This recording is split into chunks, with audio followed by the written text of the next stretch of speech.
Hola, yo me llamo Ana, trabajo para Smart Living en el equipo de expansión y comercialización online.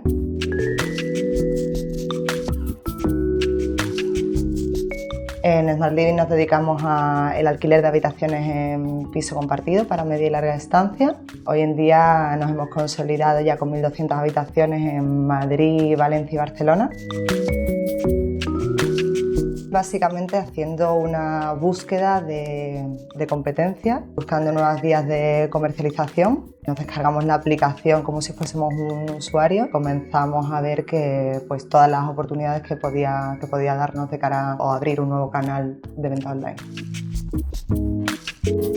Lo que más atractivo nos resultó de Buddy cuando lo conocimos por primera vez fue la facilidad que proporcionaba la aplicación, sobre todo para descargártela directamente en el móvil, loguearte como usuario y nosotros, que trabajamos como propietarios en este caso, la facilidad también a la hora de publicar todo este portfolio, que es muy extenso, y la rapidez con la que encontramos nosotros después de hacer una publicación en Buddy a los inquilinos.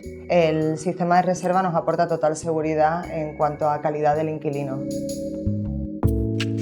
300, 400 habitaciones, 2 reservas por habitación, aproximadamente 800 anuncios, 700 aproximadamente en el último año. La conversión además cada vez es mayor.